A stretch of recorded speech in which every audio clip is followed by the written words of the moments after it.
శని త్రయోదశి నాడు ఎవరైతే శనీశ్వరుని యొక్క నామమంత్రాన్ని శ్లోకాన్ని 108 సార్లు జపిస్తారో వారికి శనీశ్వరుని బాధలు తొలగిపోతాయని వేదం చెబుతోంది, పురాణం చెబుతోంది.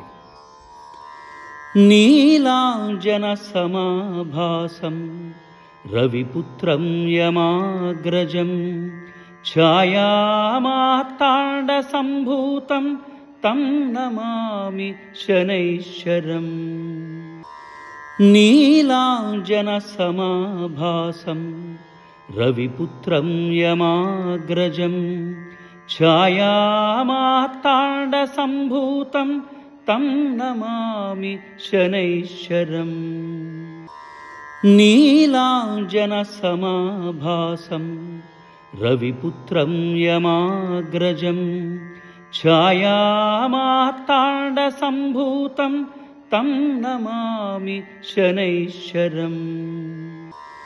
నీలాంజన సమాభాసం రవిపుత్రం యమాగ్రజం ఛాయామార్తాండ సంభూతం తం నమామి శనైశ్వరం. నీలాంజన సమాభాసం రవిపుత్రం యమాగ్రజం ఛాయామార్తాండ సంభూతం తం నమామి శనైశ్వరం. నీలాంజన సమాభాసం రవిపుత్రం యమాగ్రజం ఛాయామార్తాండ సంభూతం తం నమామి శనైశ్వరం. నీలాంజన సమాభాసం రవిపుత్రం యమాగ్రజం ఛాయామార్తాండ సంభూతం తం నమామి శనైశ్వరం. నీలాంజన సమాభాసం రవిపుత్రం యమాగ్రజం ఛాయామార్తాండ సంభూతం తం నమామి శనైశ్వరం. నీలాంజన సమాభాసం రవిపుత్రం యమాగ్రజం ఛాయామార్తాండ సంభూతం తం నమామి శనైశ్వరం. నీలాంజన సమాభాసం రవిపుత్రం యమాగ్రజం ఛాయామార్తాండ సంభూతం తం నమామి శనైశ్వరం. నీలాంజన సమాభాసం రవిపుత్రం యమాగ్రజం ఛాయామార్తాండ సంభూతం తం నమామి శనైశ్వరం. నీలాంజన సమాభాసం రవిపుత్రం యమాగ్రజం ఛాయామార్తాండ సంభూతం తం నమామి శనైశ్వరం. నీలాంజన సమాభాసం రవిపుత్రం యమాగ్రజం ఛాయామార్తాండ సంభూతం తం నమామి శనైశ్వరం. నీలాంజన సమాభాసం రవిపుత్రం యమాగ్రజం ఛాయామార్తాండ సంభూతం తం నమామి శనైశ్వరం. నీలాంజన సమాభాసం రవిపుత్రం యమాగ్రజం ఛాయామార్తాండ సంభూతం తం నమామి శనైశ్వరం. నీలాంజన సమాభాసం రవిపుత్రం యమాగ్రజం ఛాయామార్తాండ సంభూతం తం నమామి శనైశ్వరం. నీలాంజన సమాభాసం రవిపుత్రం యమాగ్రజం ఛాయామార్తాండ సంభూతం తం నమామి శనైశ్వరం. नीलाञ्जनसमाभासं रविपुत्रं यमाग्रजं छायामार्ताण्डसम्भूतं तं नमामि शनैश्वरम्।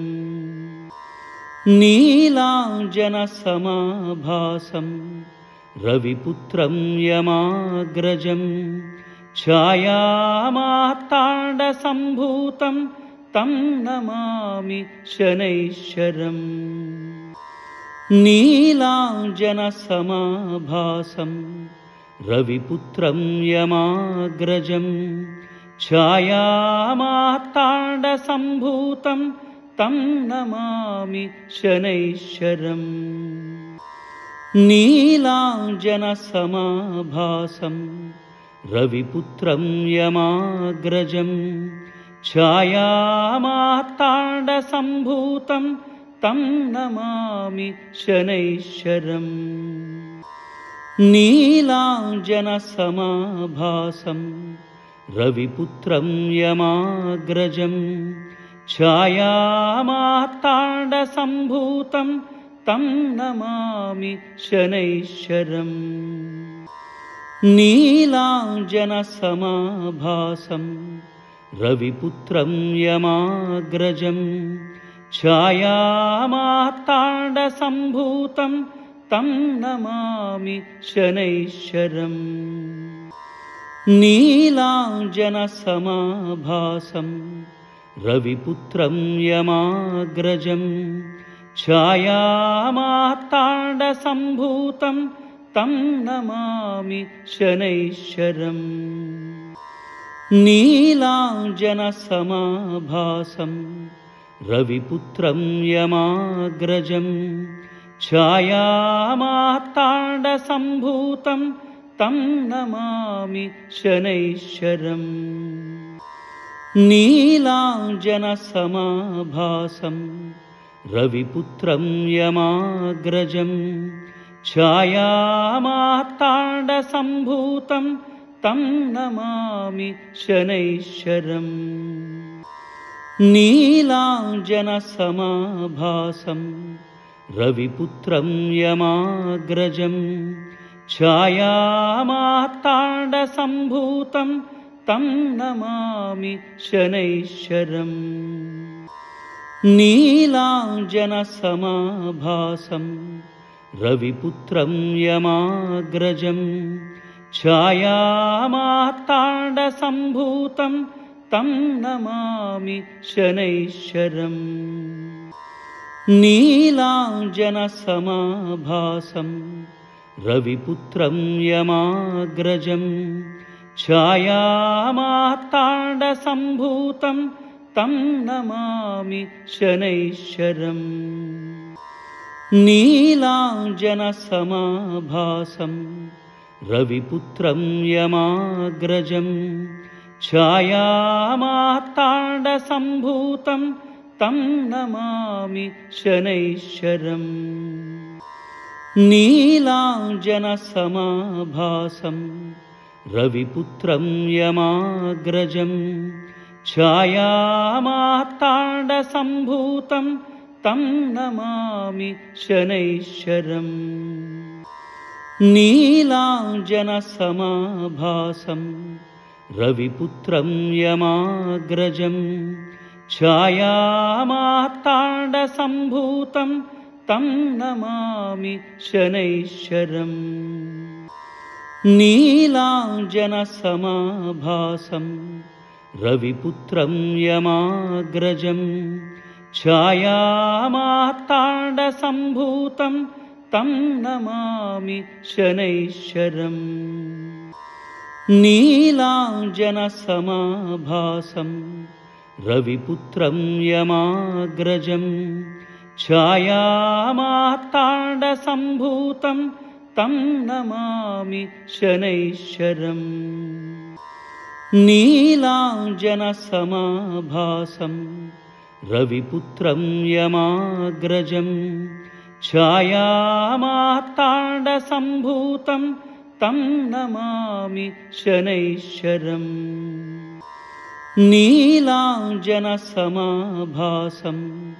रविपुत्रं यमाग्रजं छायामार्ताण्डसम्भूतं तं नमामि शनैश्चरम् नीलाञ्जनसमाभासं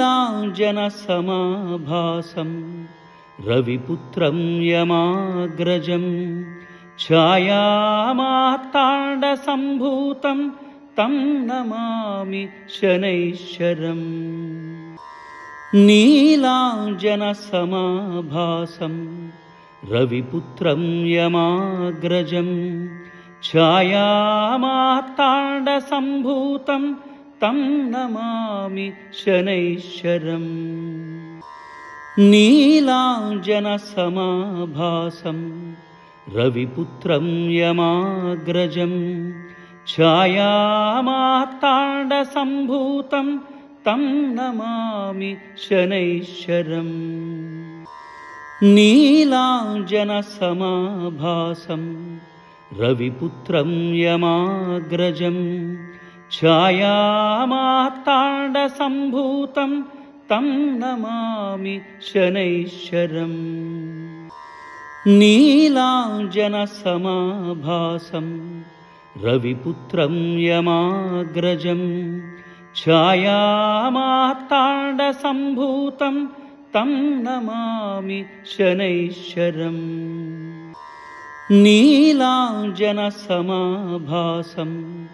रविपुत्रं यमाग्रजं छायामार्ताण्डसम्भूतं तं नमामि शनैश्चरम् नीलाञ्जनसमाभासं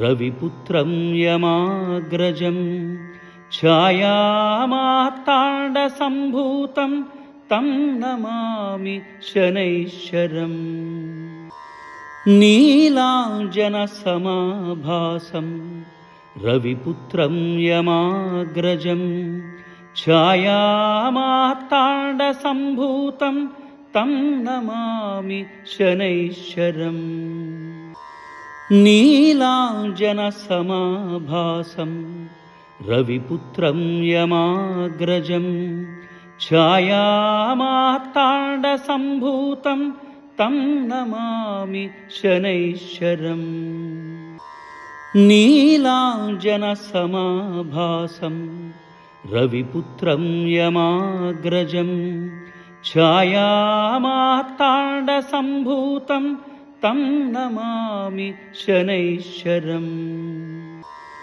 नीलाञ्जनसमाभासं रविपुत्रं यमाग्रजं छायामार्ताण्डसम्भूतं तं नमामि शनैश्चरम् नीलाञ्जनसमाभासं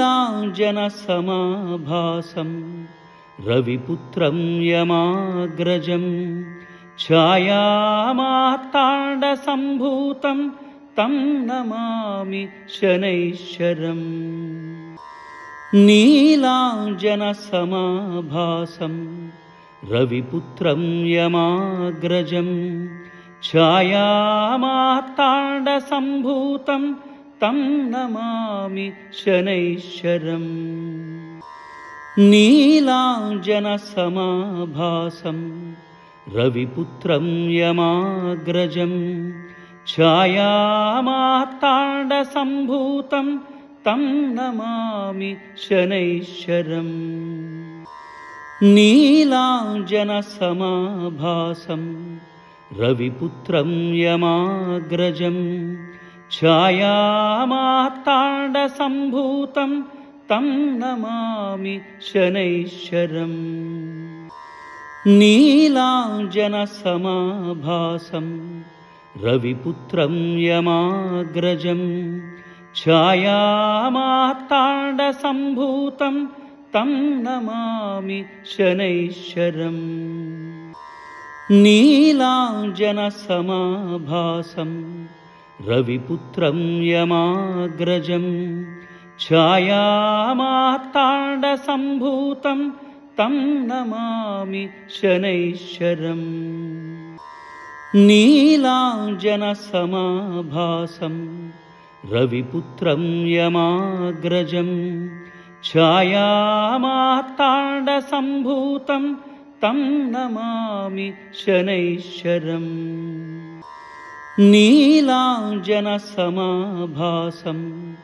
रविपुत्रं यमाग्रजं ఛాయామార్తాण्डसम्भूतं तं नमामि शनैश्चरम् नीलाञ्जनसमाभासं रविपुत्रं यमाग्रजं ఛాయామార్తాण्डसम्भूतं तं नमामि शनैश्चरम् नीलाञ्जनसमाभासं रविपुत्रं यमाग्रजं ఛాయామార్తాण्डसम्भूतं तं नमामि शनैश्चरम् नीलाञ्जनसमाभासं रविपुत्रं यमाग्रजं ఛాయామార్తాण्डसम्भूतं तं नमामि शनैश्चरम् नीलाञ्जनसमाभासं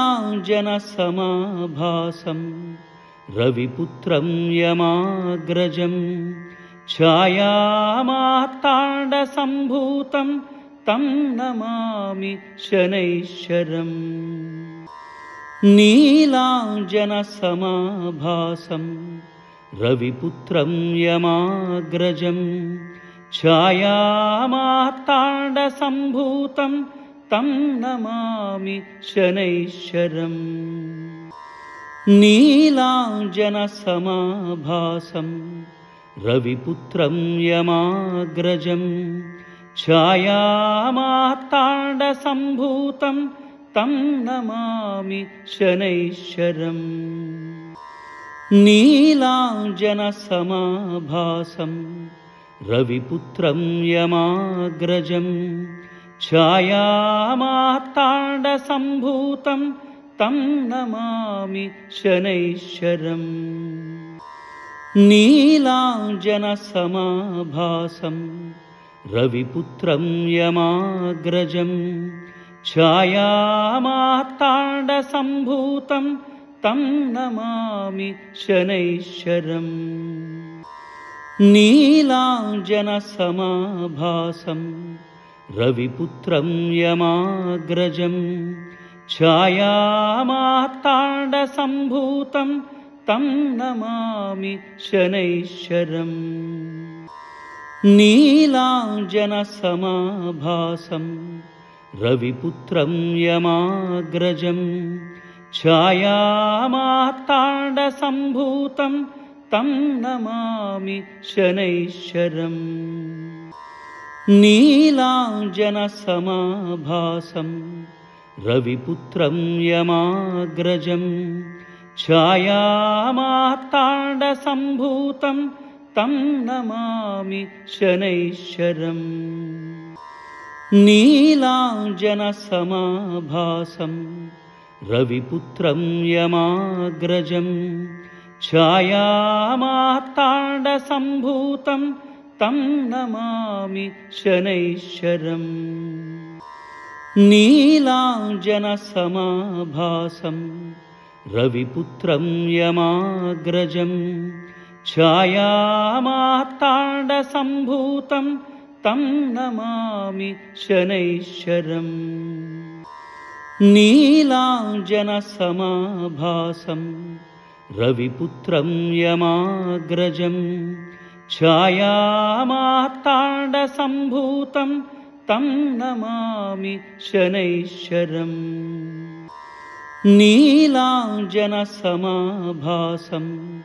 रविपुत्रं यमाग्रजं ఛాయామార్తాण्डसम्भूतं तं नमामि शनैश्चरम् नीलाञ्जनसमाभासं रविपुत्रं यमाग्रजं ఛాయామార్తాण्डसम्भूतं तं नमामि शनैश्चरम् नीलाञ्जनसमाभासं रविपुत्रं यमाग्रजं ఛాయామార్తాण्डसम्भूतं तं नमामि शनैश्चरम् नीलाञ्जनसमाभासं रविपुत्रं यमाग्रजं छायामार्ताण्डसम्भूतं तं नमामि शनैश्चरम् नीलाञ्जनसमाभासं रविपुत्रं यमाग्रजं छायामार्ताण्डसम्भूतं तं नमामि शनैश्चरम् नीलाञ्जनसमाभासं रविपुत्रं यमाग्रजं छायामार्ताण्डसम्भूतं तं नमामि शनैश्चरम् नीलाञ्जनसमाभासं रविपुत्रं यमाग्रजं छायामार्ताण्डसम्भूतं तं नमामि शनैश्चरम् नीलाञ्जनसमाभासं रविपुत्रं यमाग्रजं छायामार्ताण्डसम्भूतं तं नमामि शनैश्चरम् नीलाञ्जनसमाभासं रविपुत्रं यमाग्रजं छायामार्ताण्डसम्भूतं तं नमामि शनैश्चरम् नीलाञ्जनसमाभासं रविपुत्रं यमाग्रजं छायामार्ताण्डसम्भूतं तं नमामि शनैश्चरम् नीलाञ्जनसमाभासं रविपुत्रं यमाग्रजं छायामार्ताण्डसम्भूतं तं नमामि शनैश्चरम् नीलाञ्जनसमाभासं रविपुत्रं यमाग्रजं छायामार्ताण्डसम्भूतं तं नमामि शनैश्चरम् नीलाञ्जनसमाभासं रविपुत्रं यमाग्रजं छायामार्ताण्डसम्भूतं तं नमामि शनैश्चरम् नीलाञ्जनसमाभासं रविपुत्रं यमाग्रजं छायामार्ताण्डसम्भूतं तं नमामि शनैश्चरम् नीलाञ्जनसमाभासं रविपुत्रं यमाग्रजं छायामार्ताण्डसम्भूतं तं नमामि शनैश्चरम् नीलाञ्जनसमाभासं रविपुत्रं यमाग्रजं छायामार्ताण्डसम्भूतं तं नमामि शनैश्चरम् नीलाञ्जनसमाभासं रविपुत्रं यमाग्रजं छायामार्ताण्डसम्भूतं तं नमामि शनैश्चरम् नीलाञ्जनसमाभासं रविपुत्रं यमाग्रजं छायामार्ताण्डसम्भूतं तं नमामि शनैश्चरम् नीलाञ्जनसमाभासं रविपुत्रं यमाग्रजं छायामार्ताण्डसम्भूतं तं नमामि शनैश्चरम् नीलाञ्जनसमाभासं रविपुत्रं यमाग्रजं छायामार्ताण्डसम्भूतं तं नमामि शनैश्चरम् नीलाञ्जनसमाभासं रविपुत्रं यमाग्रजं छायामार्ताण्डसम्भूतं तं नमामि शनैश्चरम् नीलाञ्जनसमाभासं रविपुत्रं यमाग्रजं छायामार्ताण्डसम्भूतं तं नमामि शनैश्वरम् नीलाञ्जनसमाभासं रविपुत्रं यमाग्रजं छायामार्ताण्डसम्भूतं तं नमामि शनैश्वरम् नीलाञ्जनसमाभासं रविपुत्रं यमाग्रजं छायामार्ताण्डसम्भूतं तं नमामि शनैश्वरम् नीलाञ्जनसमाभासं रविपुत्रं यमाग्रजं छायामार्ताण्डसम्भूतं तं नमामि शनैश्वरम् नीलाञ्जनसमाभासं रविपुत्रं यमाग्रजं छायामार्ताण्डसम्भूतं तं नमामि शनैश्वरम् नीलाञ्जनसमाभासं रविपुत्रं यमाग्रजं छायामार्ताण्डसम्भूतं तं नमामि शनैश्वरम् नीलाञ्जनसमाभासं रविपुत्रं यमाग्रजं छायामार्ताण्डसम्भूतं तं नमामि शनैश्वरम् नीलाञ्जनसमाभासं रविपुत्रं यमाग्रजं छायामार्ताण्डसम्भूतं तं नमामि शनैश्वरम् नीलाञ्जनसमाभासं रविपुत्रं यमाग्रजं छायामार्ताण्डसम्भूतं तं नमामि शनैश्वरम् नीलाञ्जनसमाभासं रविपुत्रं यमाग्रजं छायामार्ताण्डसम्भूतं तं नमामि शनैश्वरम् नीलाञ्जनसमाभासं रविपुत्रं यमाग्रजं छायामार्ताण्डसम्भूतं तं नमामि शनैश्वरम् नीलाञ्जनसमाभासं